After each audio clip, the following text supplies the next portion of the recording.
नमस्कार, hot topic में आपका स्वागत है। मैं हूं अखिलेश शर्मा। जातिगत जनगणना पर विपक्ष के आक्रामक रुख का बीजेपी जवाब देने के लिए पूरी तरह से तैयार है। जिस तरह बिहार में महागठबंधन सरकार ने जातिगत सर्वेक्षण के आंकड़े जारी कर आरक्षण बढ़ाने की मांग की है और राहुल गांधी ने जितनी आबादी उतना हक की बात उठाई है, बीजेपी हिंदू एकता के मंत्र पर आगे बढ़ेगी, यह फैसला किया गया। प्रधानमंत्री नरेंद्र मोदी के आज के पलटवार से इसका इशारा भी मिल गया। पीएम मोदी ने दो टूक कहा कि कांग्रेस हिंदुओं को बांटकर देश को बांटना चाहती है। उन्होंने यह भी पूछ लिया कि क्या सबसे बड़ी आबादी हिंदुओं को आगे आकर अपना हक ले लेना चाहिए। और बीजेपी 5 राज्यों के विधानसभा चुनाव और लोकसभा चुनाव में विपक्ष की मुहिम का जवाब देने के लिए 2 मुद्दों पर एक ही साथ काम कर रही है।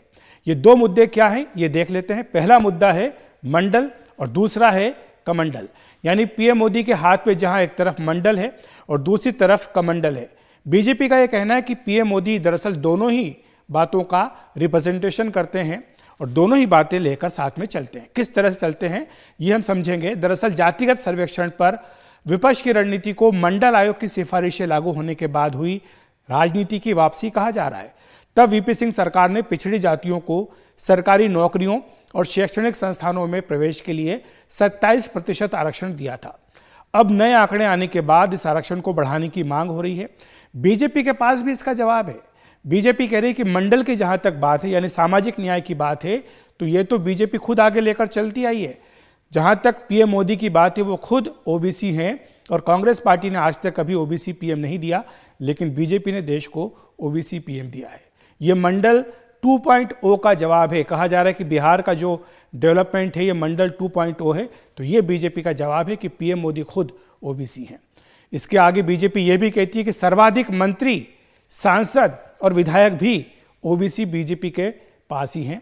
मोदी सरकार में 27 मंत्री हैं ओबीसी, 301 लोकसभा के सांसद हैं, इनमें 85 जो है वो ओबीसी सांसद हैं और 1358 विधायक बीजेपी के देश भर में हैं, इनमें 365 विधायक ओबीसी हैं।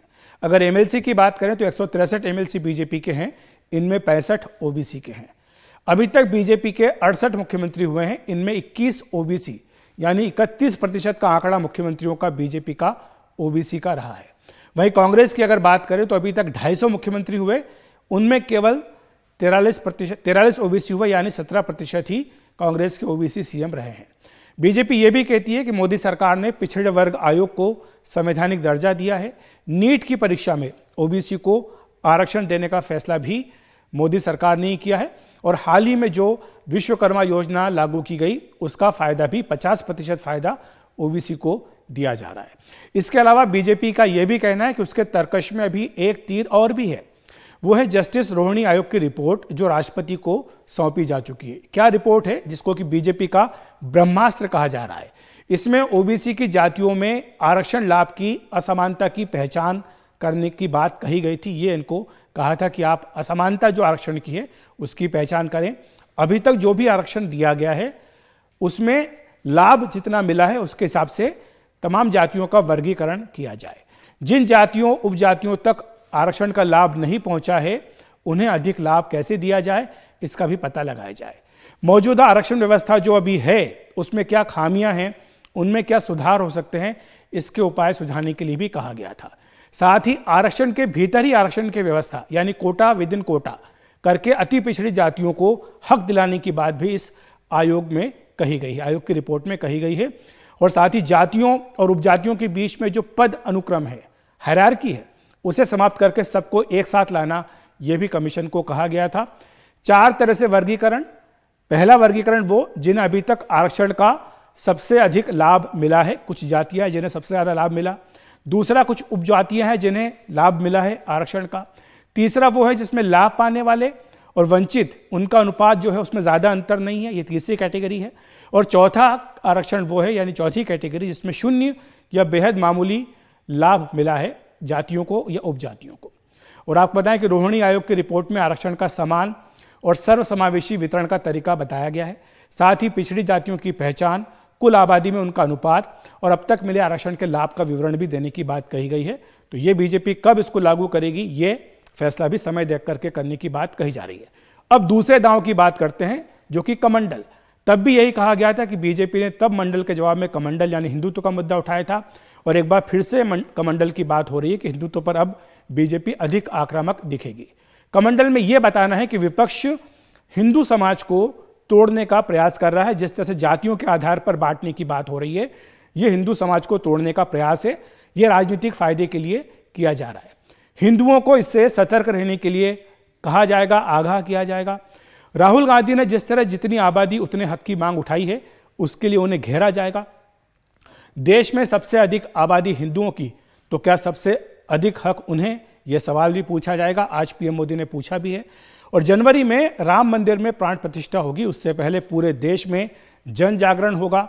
हर गांव में यात्राओं के माध्यम से इस प्राण प्रतिष्ठा के कार्यक्रम के लिए माहौल भी बनाया जाएगा। समान नागरिक संहिता, जो मुद्दा अभी फिलहाल ठंडे बस्ते में जाता दिख रहा है, एक बार फिर से उसको गरमाने की तैयारी हो सकती है। और साथ ही प्रमुख तीर्थ स्थलों का पिछले 9 साल में जो नवीनीकरण किया गया, कई जगह कॉरिडोर बनाए गए, उसकी भी याद लोगों को दिलाई जाएगी। साथ ही राष्ट्रवाद से जुड़े जो तमाम मुद्दे हैं, उन्हें प्रमुखता से उठाया भी जाएगा। तो ये पूरी बीजेपी की मंडल और कमंडल की रणनीति है। और पीएम मोदी ने बीजेपी की इस आक्रामक रणनीति का आज इशारा भी दे दिया। उन्होंने कांग्रेस पर आरोप लगाया कि वह हिंदुओं को बांटकर देश को बांटना चाहती है। उन्होंने कहा कि उनके लिए सबसे बड़ी जाति गरीब है और उनकी सरकार गरीबों की भलाई में ही लगी है। कल से कांग्रेस ने एक अलग लाभ आरोपना शुरू कर दिया है। ये कांग्रेस के नेता कहते हैं, जितनी आबादी उतना हक। मैं कहता हूं, इस देश में अगर सबसे बड़ी कोई आबादी है तो वो आबादी गरीब है। और इसलिए मेरे लिए गरीब ही सबसे बड़ी आबादी है और गरीब का कल्याण, यही मेरा मकसद है।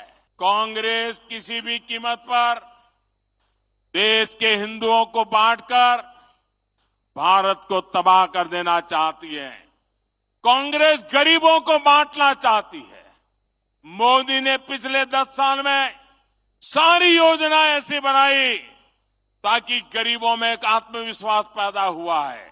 और मेरे लिए तो इस देश का गरीब यही सबसे बड़ी जाति है, यही सबसे बड़ी बिरादरी है। अगर गरीब का भला हो गया, देश का भला अपने आप हो जाएगा।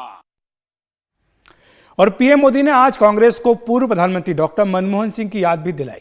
देश के संसाधनों पर अल्पसंख्यकों का पहला अधिकार होने के उनके बयान का जिक्र किया पीएम मोदी ने, और पूछा कि क्या कांग्रेस अब उनके अधिकारों को, यानी अल्पसंख्यकों के अधिकारों को कम करना चाहती है। जितनी आबादी उतना हक की कांग्रेस की मांग पर उन्होंने पूछा कि सबसे बड़ी आबादी वाले हिंदुओं को क्या आगे आकर अपने सभी अधिकार ले लेने चाहिए। मैं सोच रहा था कि पूर्व प्रधानमंत्री मनमोहन सिंह जी क्या सोच रहे होंगे।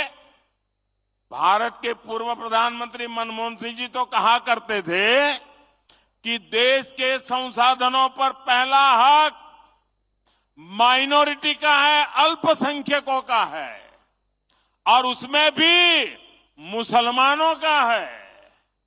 अब कांग्रेस कह रही है कि आबादी तय करेगी कि पहला हक किसका होगा।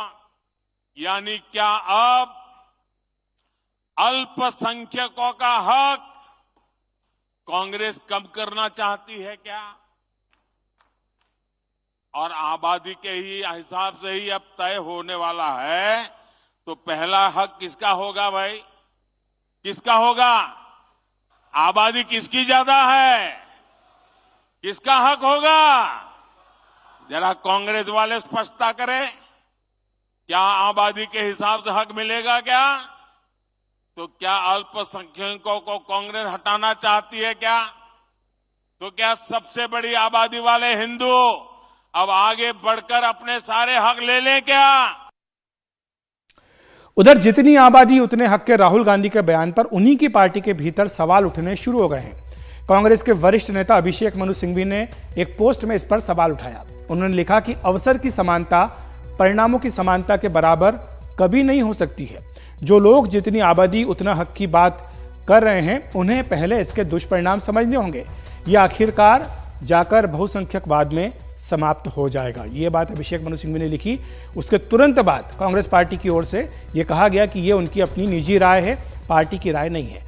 जयराम रमेश ने पोस्ट में लिखा है कि डॉक्टर सिंघवी का ट्वीट उनका निजी विचार हो सकता है, लेकिन ये पार्टी का आधिकारिक स्टैंड नहीं है।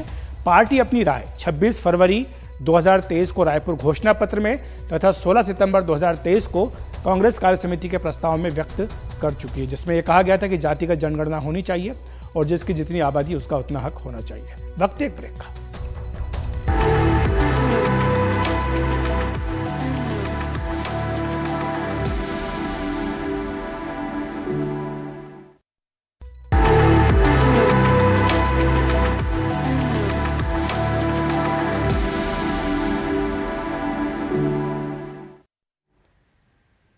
तेलंगाना के निजामाबाद में प्रधानमंत्री नरेंद्र मोदी ने आज बीआरएस और कांग्रेस पर जमकर हमले किए।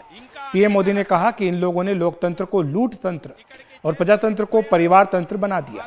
उन्होंने कहा कि तेलंगाना पर एक ही परिवार का कब्जा है। पीएम मोदी ने तेलंगाना के सीएम चंद्रशेखर राव पर तीखा हमला बोलते हुए कहा कि पहली बार एक राज खोलने जा रहा हूं। हैदराबाद चुनाव में बीजेपी की कामयाबी के बाद जब वो दिल्ली आए तो उन्होंने एनडीए में शामिल होने की इच्छा जताई थी, लेकिन मैंने मना कर दिया।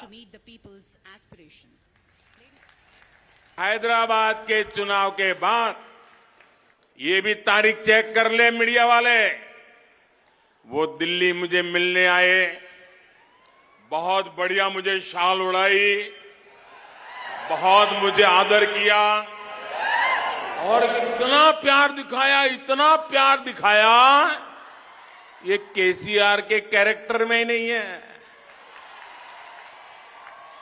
और फिर मुझे कहने लगे कि आपके नेतृत्व में देश प्रगति कर रहा है, हम भी एनडीए का हिस्सा बनना चाहते हैं, आप हमें एनडीए में शामिल कर दीजिए। मैंने कहा आगे क्या? बोले हैदराबाद में म्युनिसिपल कॉरपोरेशन में हमारी मदद कर दीजिए। मैंने केसीआर को कहा आपके कारनामे ऐसे हैं, मोदी आपके साथ जुड़ नहीं सकता है। तो हॉट टॉपिक में आज इतना ही।